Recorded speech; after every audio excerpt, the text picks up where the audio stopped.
de estarmos aqui em Tua presença. Deus, é magnífico este momento, ó Deus, quando podemos adorá-lo.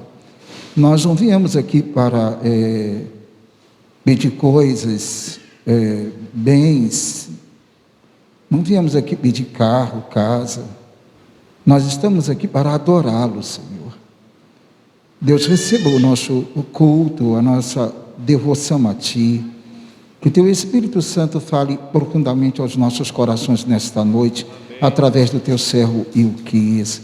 Abençoe grandemente a vida dele, a vida de todos nós, que recebamos a Tua mensagem para os nossos corações, graciosamente, em nome de Jesus. Amém e amém, Senhor. Amém.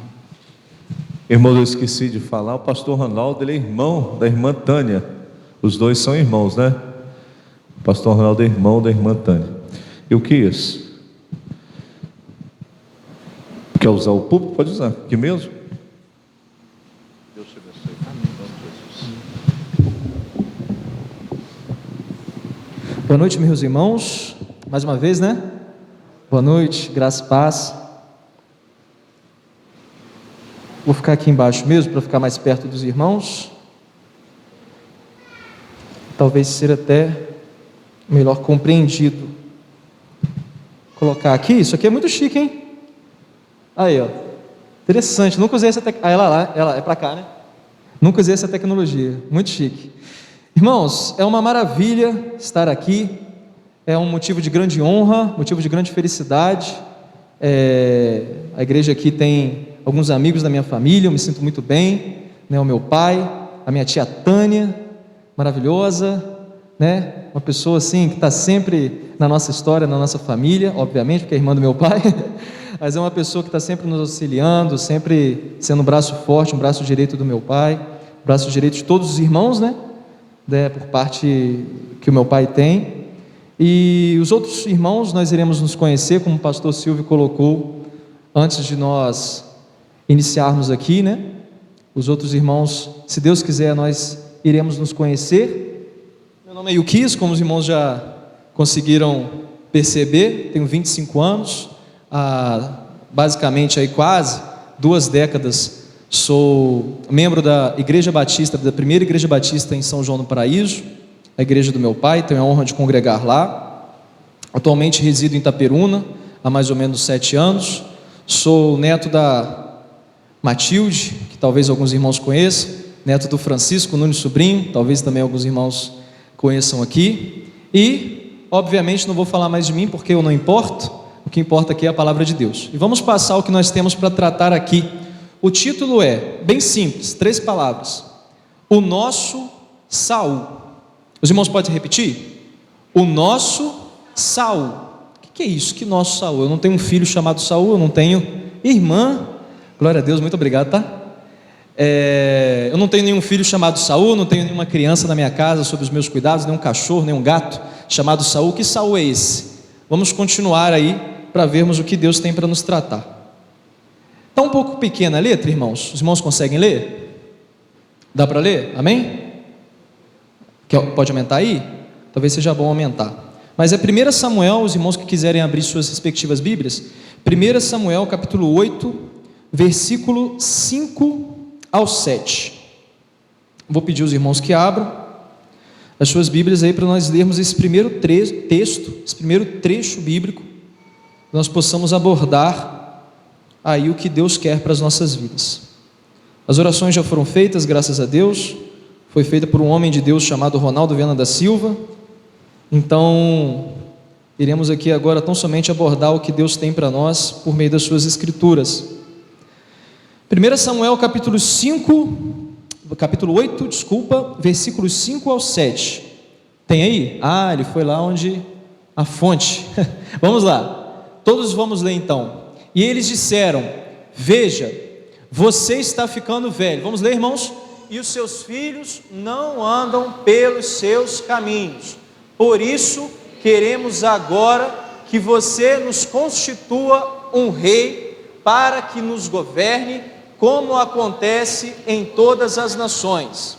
Mas Samuel não gostou dessa palavra, quando disseram: dê-nos um rei para que nos governe. Então Samuel orou ao Senhor, e o Senhor disse a Samuel: atenda à voz do povo em tudo o que lhe pedem, porque não foi a você que rejeitaram, mas a mim, para que eu não reine sobre eles. Irmãos, aqui é uma história que provavelmente muitos conhecem. Quem já fez história de Israel com o meu pai, provavelmente vai conhecer essa história. O Antigo Testamento, o povo de Israel, ele, em diversas situações, diversos trechos bíblicos, o povo de Israel se comportou de uma maneira desaconselhada. Os irmãos concordam? Se comportou de uma maneira que não era para se comportar, e essa foi uma delas. Eles chamaram, pode voltar aqui? Ih, lá, não está funcionando. Mas eles chamaram para si um rei. Pode voltar, André, por favor. Eles chamaram para si um rei, quando o governo teocrático que estava sendo colocado, que estava sendo ministrado no povo de Israel, para com a nação de Israel, ele estava indo bem. No entanto, Israel, por ser ali colega, digamos assim, né? Algumas pessoas terem uns negócios até não aconselhados, né? Mas os negócios com os outros povos que habitavam ali próximo à nação de Israel, eles falaram assim: poxa, todas as nações elas têm um rei, só a nossa que não tem. Obviamente a nação de Israel tinha um rei, era o próprio Deus, era uma teocracia, né? Teo de Deus, do grego Deus, e cracia de governo, era um governo ministrado e oficiado pelo próprio Deus. Isso era ótimo, era para ser assim. No entanto, Israel queria se parecer com os povos que habitavam ali próximos a ele, como nós muitas vezes queremos nos parecer com as pessoas que estão nos nossos círculos sociais. É verdade? Nós estamos às vezes na faculdade, vemos um coleguinha falando alguma coisa, vemos uma colega falando alguma coisa, nós queremos nos parecer com essa pessoa. Às vezes as ações que eles tomam, nunca nós tomaríamos, mas tão somente porque eles estão ali ao nosso derredor, estão ali junto conosco, na faculdade, no trabalho, na igreja, nós tomamos atitudes, tomamos ações, baseados, todas essas atitudes e ações baseadas no que os outros fazem. Isso hoje, com a globalização, aumentou. Nós temos hoje o Facebook. Às vezes uma pessoa lá de Santa Catarina posta alguma coisa e a gente pensa assim: nossa, ela está falando daquela novela, eu acho que eu vou assistir. Por quê? Porque ela falou que é boa, então talvez eu deva assistir. E não há nada de errado nisso. Há de errado quando a pessoa ela começa a assistir Big Brother Brasil porque a outra está assistindo. Amém, irmãos? Quem vê Big Brother Brasil, levanta a mão aí. Glória a Deus, ninguém levantou a mão, isso é uma maravilha. Mesmo com todo mundo assistindo, comentando no Facebook, ninguém vê o Big Brother Brasil, porque não tem nada de útil a acrescentar nas nossas vidas, amém? Amém, os irmãos estão indo de contramão, na contramão do mundo, isso é muito bom. Glória a Deus por isso. Mas voltando aqui, deixando as brincadeiras de lado por um instante, muitas vezes nós fazemos exatamente isso. Colocamos as nossas ações no banho das ações das outras pessoas, fazemos o que as outras pessoas acham que nós deveríamos fazer. O povo de Israel, ele não tinha rei, um rei terreno, que exercia ali um poder visível. Ele tinha sim, o melhor rei que poderiam ter, era o rei, o próprio Senhor, Deus, o rei, o Senhor dos exércitos. Mas eles não estavam contentes com isso, eles queriam alguém que fosse mais visível. E aí os irmãos conhecem a história. Aqui nós lemos esses 3 versículos, mas depois há aí uma colocação por Samuel para com o povo de Israel de como seria esse reinado. Olha, o rei ele ia pegar, ele ia tomar as mulheres dos homens, as filhas, as mulheres que não fossem casadas, iriam tomar essas filhas para servi-lo e possivelmente para dormir com ele, satisfazê-lo. Ele iria pegar os seus rebanhos para alimentar os soldados que fossem guerrear. Ele iria pegar os meninos, os filhos das famílias para que fossem guerrear, e sem mais nem menos. Se ele fizesse isso, ninguém poderia ir contra ele, porque era o rei que estava fazendo isso. Se alguém coloca, olha, Deus está pegando, pelo menos a gente pode falar, Deus sabe o que faz, Deus sabe o que está fazendo. Deus, ele veio para Samuel e falou, eu preciso de tal pessoa para fazer tal coisa. Aí a gente pode falar, eu confio porque Deus sabe o que está fazendo. Mas o rei, ele poderia fazer isso tão somente porque ele queria fazer, ok? É porque ele era um rei, ele era humano, e ele tinha aquele poder, e ele iria usar aquele poder. E aí Samuel fala tudo que de ruim poderia advir dos reinados que viessem para Israel. Mas mesmo assim o povo queria, porque queria um rei. O povo era chato, teimoso, ele falou, não, as outras nações, todas elas têm um rei, eu quero um rei para mim também. E os irmãos já entenderam isso, amém? Israel queria um rei. Quem foi o primeiro rei de Israel? Saul. Ele era uma pessoa boa. Eu perguntei para o meu pai, para fazer aqui, para a pregação hoje, eu perguntei, pai, lista uma coisa boa de Saul. Meu pai demorou uns 20 minutos para conseguir achar. Uma coisa boa. Pode passar, pastor André, por favor. Uma coisa boa. Saul foi bom? Os irmãos acham que Saul foi bom? Aqui é uma palavra, mas também é uma conversa. Gostaria de conversar com os irmãos, porque todos nós estamos aprendendo aqui. Saul foi bom? Os irmãos acham que foi? Não foi? Mas ele fez pelo menos uma coisa boa, meus irmãos? Os irmãos conseguem lembrar de uma coisa boa que Saul tenha feito? Pode falar. Sou todo ouvidos. Uma coisa boa. Não dá para lembrar, né? Tanta coisa ruim, né? Se quando a gente faz 100 coisas boas, a gente faz uma ruim, o pessoal já lembra da uma coisa ruim, imagina quem faz 99 coisas ruins, né? Vai lembrar de uma coisa boa que fez, não tem como. Saul, ele foi mal, infelizmente ele foi mal. Ele começou bem ali, começou até, né, pai, profetizando, fazendo algumas coisas legais ali, mas aquela coisa assim, era mais para conseguir algum tipo de aprovação. Mas Israel o colocou como rei, por quê? Ele era o quê? Reinaldo Janequim daquela época, era o pastor Silvio daquela época, bonito, bem apessoado, a Bíblia diz que do pescoço para cima não tinha ninguém que se comparasse a Saul, ninguém, imagina uma coisa dessa, era o Miss Universo de Israel, era uma pessoa maravilhosa, Mister Universo, né? De Israel, uma pessoa bem apessoada, e é isso que as pessoas querem, concordam, meus irmãos? É isso, quando alguém bem apessoado, ou quando alguma ideia bem apessoada, bonita aparentemente, aparece para nós, é para lá que nós vamos, ao caminho dessa ideia, desse pensamento que nasceu dos nossos corações e não do coração de Deus, que para nós parece bom, para nós parece bonito, é para lá que nós vamos, infelizmente, porque está escrito, né? A gente tem um coração enganoso, nós temos corações enganosos, e nós infelizmente vamos pelo lado que normalmente não deveríamos ir. A gente só consegue acertar normalmente quando a gente está com Deus do nosso lado, e quando a gente tem certeza que nós estamos fazendo algo que Deus concorda e que Deus aprova, amém? Mas voltando aqui, de fato, Saul não foi bom, todos conhecem aqui, Saul foi um rei homicida, orgulhoso, ciumento, né? Tanto ciúme que perseguiu Davi por meses e meses, mesmo assim reinou por 40 anos, né, pai? Reinou por 40 anos, tamanha benevolência e bondade, misericórdia de Deus, ele ainda reinou 40 anos, mas ele foi um rei mau, fez muita coisa ruim. Meu pai disse que a única coisa boa que ele fez foi ter criado e tido um filho chamado Jonatas, porque ele sim, o Jonatas era bom, infelizmente morreu no mesmo dia que o pai faleceu também, infelizmente, mas Jonatas era bom, foi uma das únicas coisas, se não a única coisa boa que Saul fez em toda a sua existência. E aí a gente pergunta, por acaso Saul, ele era o certo?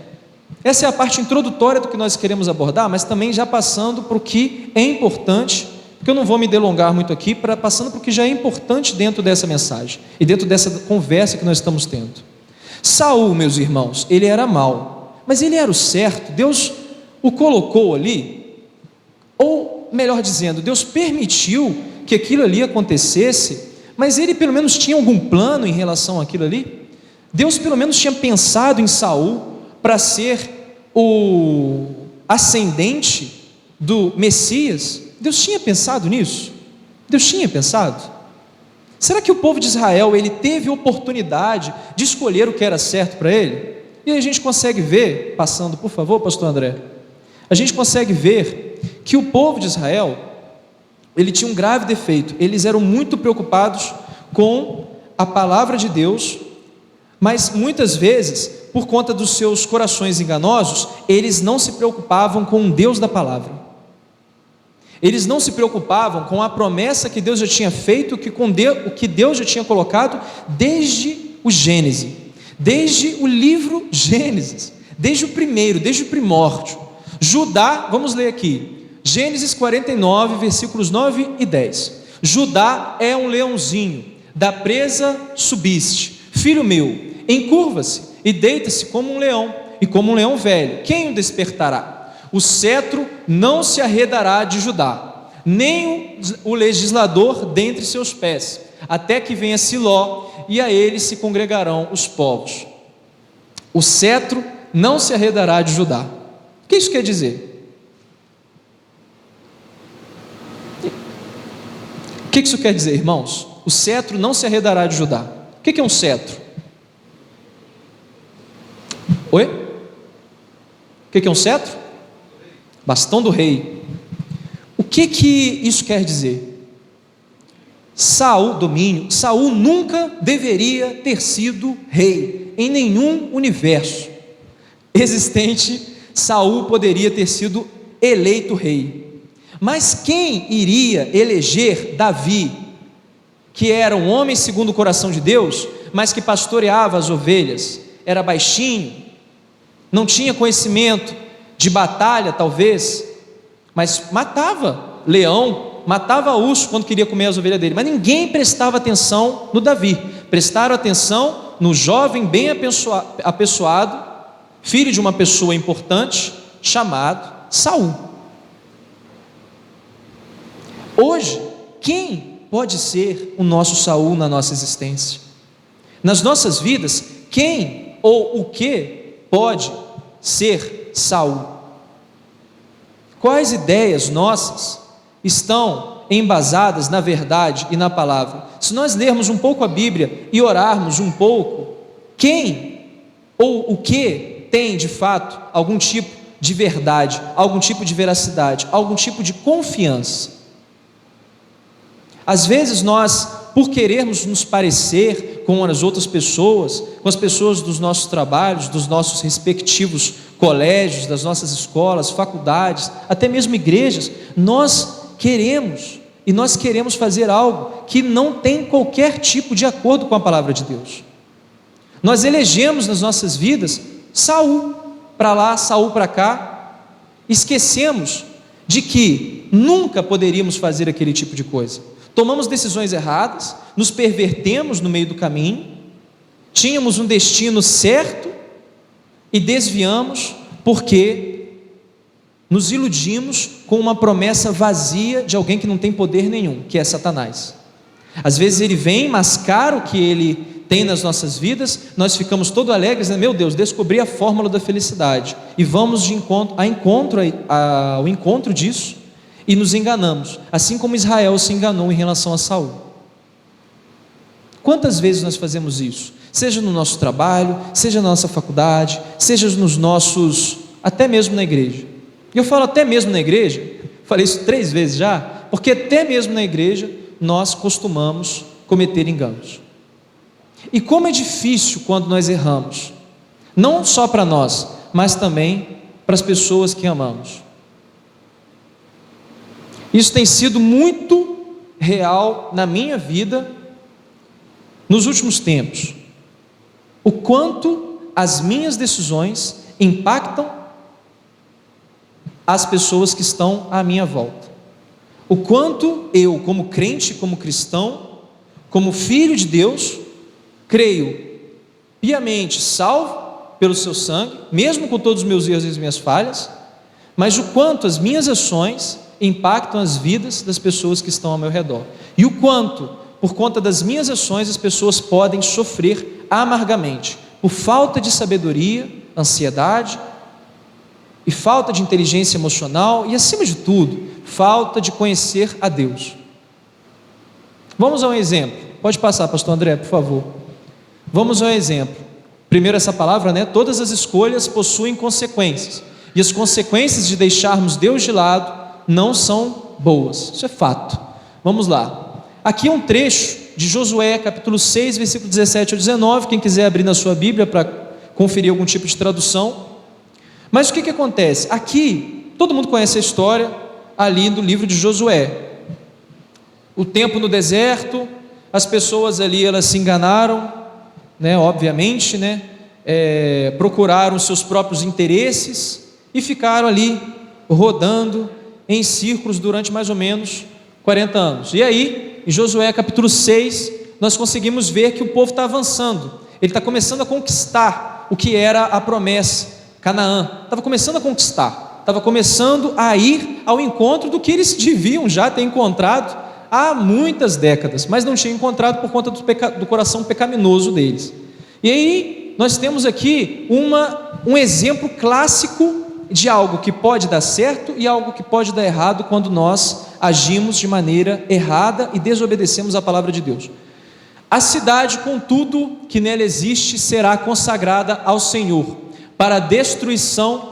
Somente a prostituta Raabe e todos os que estão com ela em sua casa serão poupados, pois ela escondeu espiões que enviamos. Todo mundo lembra dessa história, amém, irmãos?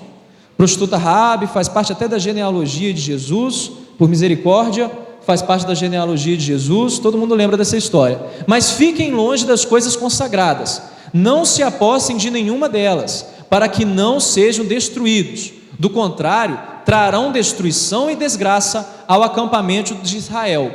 Toda a prata, todo o ouro e todos os utensílios de bronze e de ferro são sagrados e pertencem ao Senhor e deverão ser levados para o seu tesouro. Essa era a ordem. Quando a gente recebe uma ordem, o que a gente faz? Obedece. Quem pode, pode. Quem não pode, obedece. E Deus pode. Então, quem deveria obedecer? O povo de Israel. Fizeram isso em Jericó? Fizeram. Eles foram, obedeceram, fizeram exatamente o que deveria ser feito para conquistar em Jericó. Cantaram, gritaram, fizeram barulho, os muros caíram, né? Amém, irmãos? Foi isso que aconteceu. E aí, o que acontece depois que eles fizeram isso? Conseguiram ver o agir de Deus, uma coisa maravilhosa, mas aí um pessoal espertinho, né? Brasileiros, talvez, eles foram lá, quiseram dar o jeitinho deles, o jeitinho brasileiro, que a gente conhece, infelizmente, que os políticos são cansados de fazer esse jeitinho, dar esse jeitinho brasileiro. Eles fizeram exatamente o que não podia ser feito. Eles foram na contramão do que Deus tinha colocado para eles. Eles não podiam fazer o quê? Pegar nada. Nada podia ser apossado, tudo deveria ser destruído, era a vontade de Deus. Mas aí a gente vai passar, pode passar, pastor André, por favor? Mas aí tem uma história. Jericó, como que foi? Jericó, eles não tiveram nenhuma perda quando eles lutaram em Jericó. Os irmãos lembram aqui da passagem. Eles foram lutar com Josué em Jericó. Tem até uma música, né? Vem com Josué lutar em Jericó. Os irmãos conhecem? E as muralhas... A irmã já está... Glória a Deus. E aí, eles foram, não tiveram nenhuma perda, nenhuma. Só que eles foram lutar em Ai, uma cidade muito menos protegida que Jericó, com muitos, quer dizer, melhor dizendo, pouquíssimos soldados para defendê-la. Só que eles foram lutar em Ai, depois de terem desobedecido o que Deus tinha falado para eles, e eles fizeram isso depois de Jericó. Eles viram a coisa boa, mas eles foram na contramão. Pegaram o que não era para ser pego, furtaram do que Deus tinha colocado ali, e aí em Ai, eles tiveram perda, numa cidade muito menor. Vamos ler. E transgrediram os filhos de Israel no anátema, porque Acã, filho de Carme, filho de Zabde, filho de Zerá, da tribo de Judá, tomou do anátema, a ira do Senhor se acendeu contra os filhos de Israel. Acã quis dar uma de esperto e pegou algumas coisas ali que eram para ter sido destruídas. E ele cometeu um erro, isso daí é desculpável, né? No espólio de guerra ali, ele pensou que era para pegar, né? Falou assim, não vou nem me importar aqui com o que Deus falou, não, eu vou pegar a minha parte aqui do meu espólio. Só que, irmãos, engraçado, foi Acã que fez isso, né? Amém? Amém, é triste, mas amém, né? Aconteceu. Foi Acã que fez isso. Mas olha só o que está grifado ali: a ira do Senhor se acendeu contra os filhos de Israel. Não é Acã, não tem o nome Acã ali, foi contra os filhos de Israel. Deus, ele generalizou a situação toda, ele generalizou. E aí continua, e voltaram a Josué e disseram-lhe: não suba todo o povo, subam uns 2.000 ou 3.000 homens a ferir, e não fatigueis ali todo o povo, porque poucos são, né? Aqui já está falando da batalha de Ai, são poucas pessoas, não precisa subir todo mundo, isso daí a gente dá conta tranquilamente.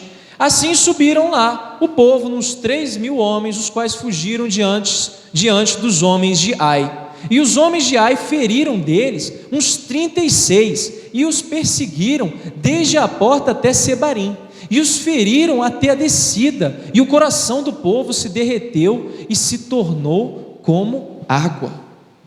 Irmãos, eles lutaram em Jericó, conseguiram uma batalha quase que invencível. Eles derrubaram muralhas que não eram derrubadas há séculos, né? Vamos colocar, né, pastor? Estou certo? Há séculos. Era uma cidade quase que impenetrável. E eles conseguiram entrar na cidade. Deus só pediu uma coisa: destrói esse troço tudo, não quero nada daí, eu não quero nada. Só que aí Acã deu uma de esperto e pegou algumas coisas que não eram para que fosse feito dessa forma. E aí a gente vê o prejuízo. E engraçado que a Bíblia não faz citação de que a família especificamente de Acã que sofreu as consequências. Israel como um todo sofreu as consequências. Qual é o número que tem ali? 36 pessoas morreram na batalha de Ai, mesmo sendo uma coisa totalmente improvável. 36 pessoas morreram na batalha de Ai, tão somente por causa do pecado de Acã. Acã não morreu na batalha de Ai, ele morre depois, mas Acã não morreu na batalha de Ai. 36 pessoas, mais ou menos 72 pais ficaram sem os seus filhos, 36 esposas ficaram sem os seus maridos, 36, ou vamos colocar assim, multiplicar por quais números fossem, filhos, uma centena de filhos ficaram sem os seus pais, por causa tão somente do pecado de Acã. Quais pessoas hoje sofrem as consequências dos nossos pecados? Por sermos às vezes maus filhos, os nossos pais estão tristes? Por sermos maus pais, os nossos filhos entram em depressão, sucumbem à ira, vão para as drogas, se pervertem na prostituição? Por sermos maus amigos, quantas pessoas cometeram suicídio? Por sermos maus trabalhadores, quantas pessoas desanimaram simplesmente: eu não quero trabalhar porque aquela pessoa ali é uma pessoa péssima de trabalho, e se perverte também, se torna um empregado porco, que não sabe fazer nada direito. Quantas vezes, por sermos maus estudantes, nós desprezamos a inteligência que Deus nos deu? Quais os pecados que nós cometemos hoje, que trazem consequências para as pessoas, não só nós, mas as pessoas que estão à nossa volta? Na Bíblia está repleto disso, mas aqui é um exemplo muito claro. Acã cometeu um pecado, 36 pessoas morreram, nem se fala se foi da família de Acã ou não. 36 pessoas morreram porque Deus Ele não se irou contra Acã ou a sua família, como normalmente até acontecia na Bíblia, mas ele se irou contra toda Israel.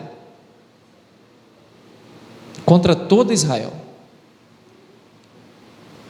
E aí a gente vê assim, poxa, de fato eu quis. Você está falando algo que faz sentido? O meu pecado, ele traz consequências não só para mim. O meu pecado, às vezes, com uma outra pessoa traz consequências para a minha família, para a minha esposa, para o meu esposo, para os meus filhos, para os meus pais. Seja pela desonra, seja pelo testemunho pérfido e horrível que nós damos como crentes. O meu pecado acaba trazendo consequências para outras pessoas, e isso é muito triste, porque se os nossos pecados trouxessem consequências tão somente para nós mesmos, até que vai, mas não, traz consequências para outras pessoas, para terceiros, que nada tem a ver com isso. E o que nós devemos fazer em relação a isso? Já caminhando até para o final, nós reconhecemos que existe talvez um Saul nas nossas vidas, como crentes ou como até mesmo não crentes ainda.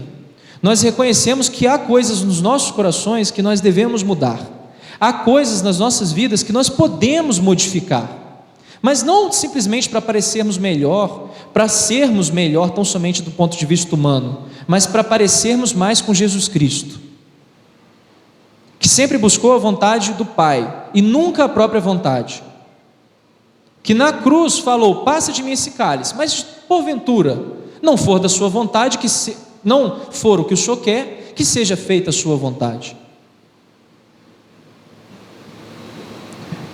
Nós reconhecemos, existem Saúls nas nossas vidas. Há um Saul na sua vida agora, algo que você está alimentando, um pecado que você está alimentando. Possivelmente na minha vida há, eu não sei se existe alguém aqui que não tem pecado. Acredito que não seria nem o caso de estar aqui nessa igreja agora, porque teria que ser arrebatado já, não teria nem espaço para estar na igreja, já teria que ser arrebatado. Todos aqui têm pecados, eu tenho. E qual é o meu Saul?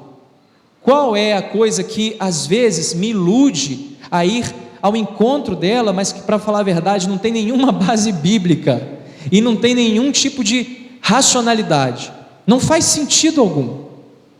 Quem é o nosso Saul? E em relação ao Saul, quais são as ações que nós tomamos totalmente erradas e que nós vemos as consequências delas nas nossas vidas?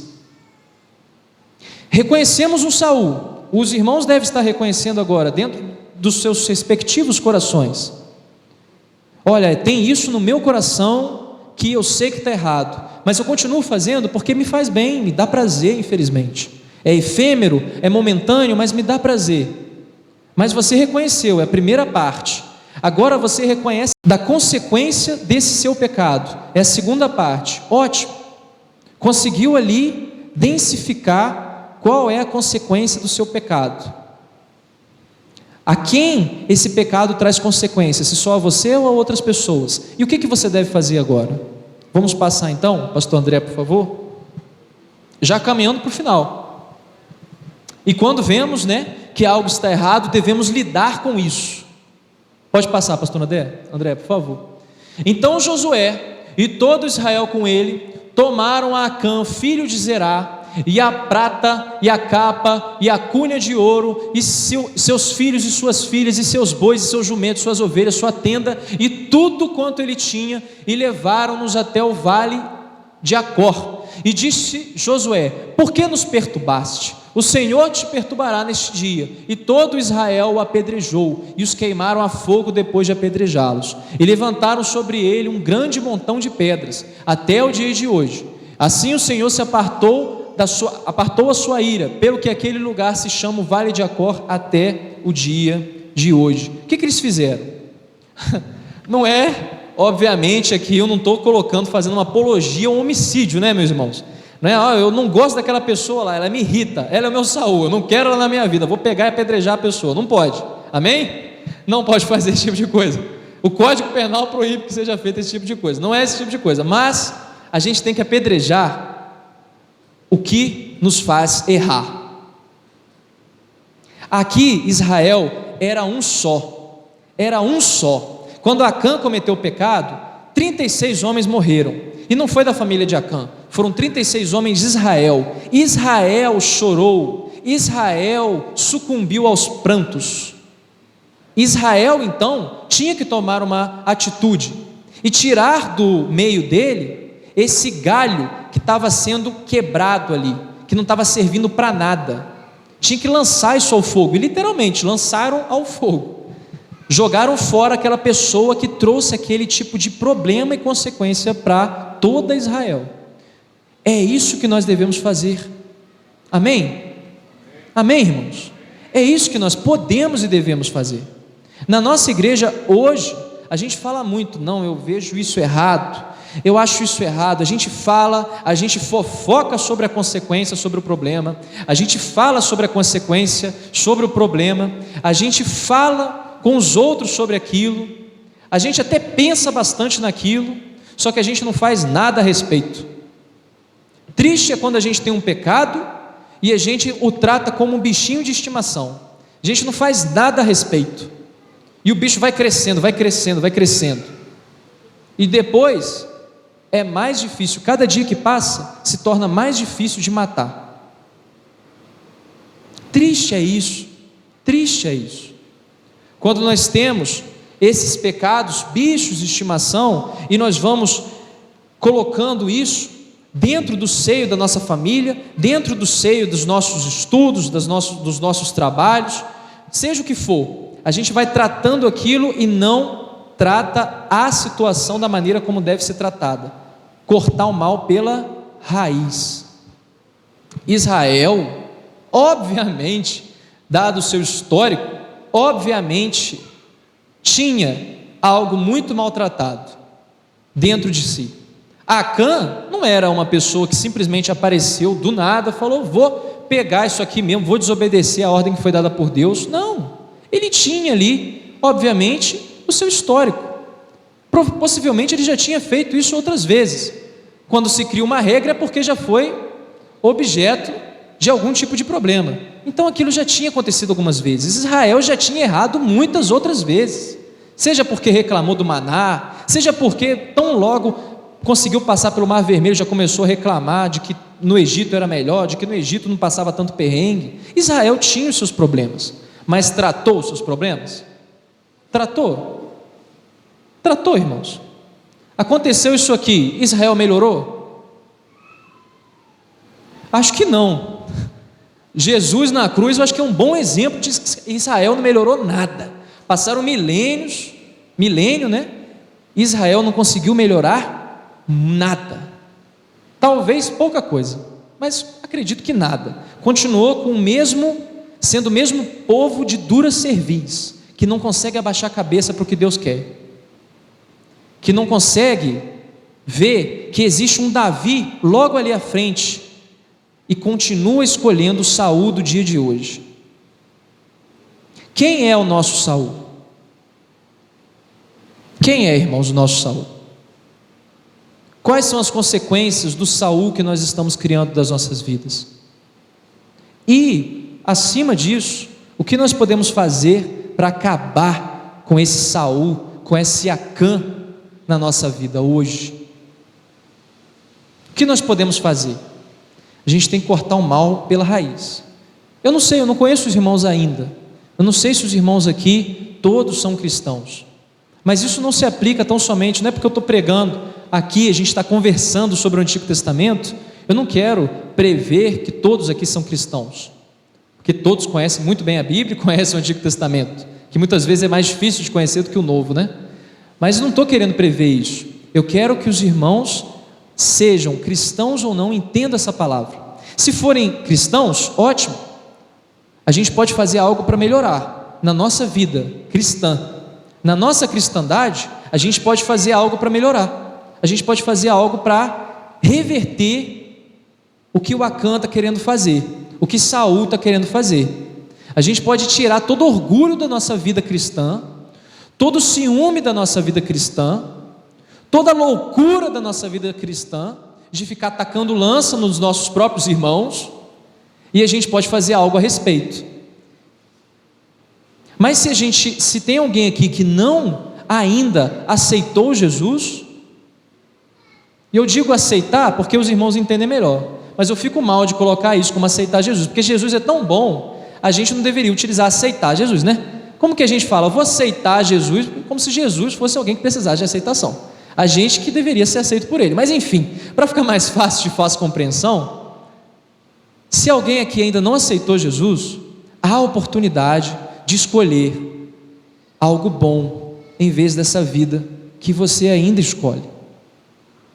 Há a oportunidade de escolher algo muito bom do coração de Deus. Assim como Davi era um homem segundo o coração de Deus, há a oportunidade de escolher algo segundo o coração de Deus e não continuar na vida de pecado e sem a salvação e sem a vida eterna.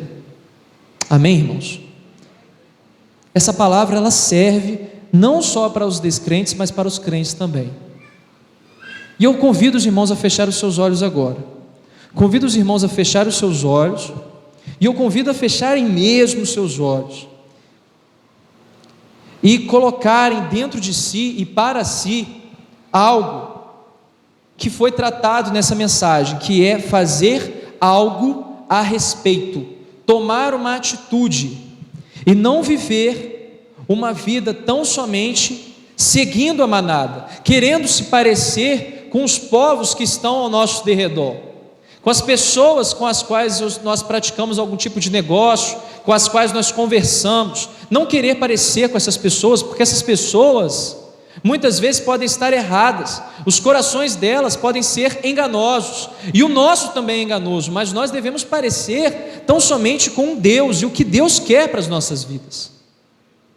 E eu convido agora de olhos fechados, que se você nessa noite, seja crente ou não, entendeu que você pode escolher, Davi pode escolher algo segundo o coração de Deus para a sua vida, e não fazer como Israel fez, escolhendo pela aparência, escolhendo pelo que era melhor, pelo que era mais interessante. Se você entende que hoje, seja você aceitando agora Jesus, ou tendo Jesus já na sua vida, e compreendendo toda a sua maravilha, seja você sendo crente ou descrente, eu quero saber agora, se você tem a vontade de tomar essa decisão hoje, mais uma vez, de procurar, buscar o que é de Deus para você, e não o que está sendo apresentado pelo mundo, mas o que é de Deus para você.